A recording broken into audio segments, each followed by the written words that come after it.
I'm Pat, student doctor at UW, working with Wisconsin Voices for Recovery and Stop Heroin Now. And I'm Tanner, a person of long-term recovery. And so first off, Tanner, do you want to tell us a little bit about yourself and your story?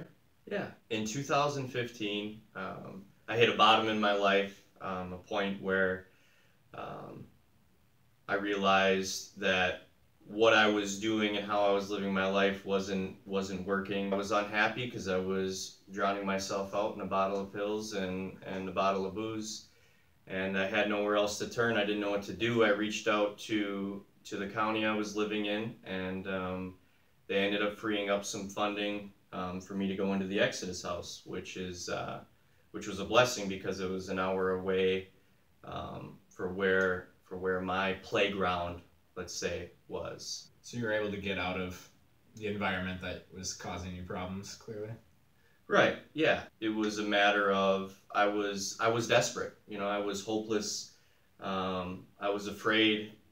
I had nowhere to turn, and at 20 years old, I knew I had a problem. Yeah. And that I had to seek some sort of outside intervention to get my life back on track and where it is today. And so how did you get connected to the Exodus House?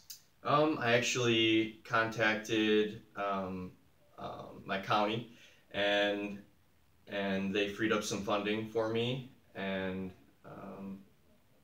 I guess and referred me to the Exodus House. Did you hit kind of any bumps in the road in this process, or can you kind of tell me about whether it was smooth or how that went?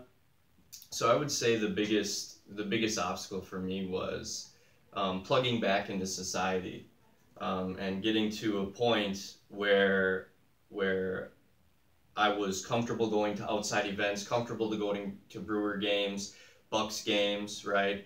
Hanging out with so-called normal people that drink and have fun recreationally.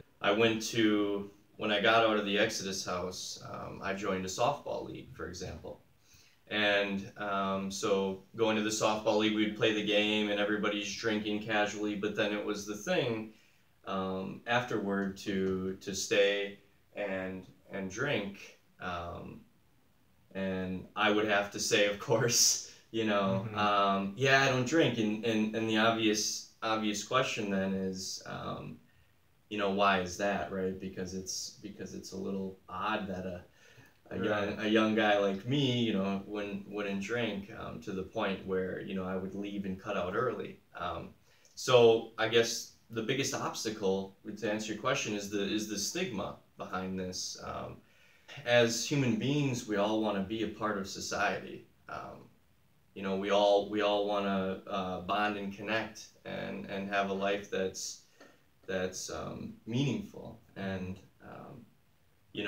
when I first got sober, and I realized that I had this problem, or that I thought was a problem or an issue, I kind of felt isolated. I felt that other people wouldn't understand. I thought that I really couldn't talk about it openly and honestly with another person because they would then shun me away. So that would be the biggest obstacle that I faced. And do you feel like getting your story out here and kind of showing what the faces of recovery look like will help to normalize it? Right. I think it's natural. We fear the things we don't know.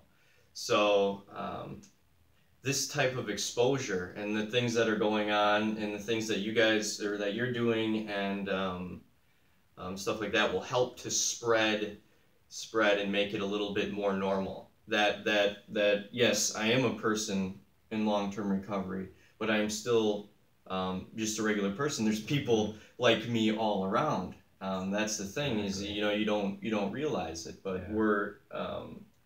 there's people in long-term recovery everywhere, Right. And we're just another person that's so yeah. I mean, I'm glad that there is the footwork is being done to kind of crush some of that stigma and get people to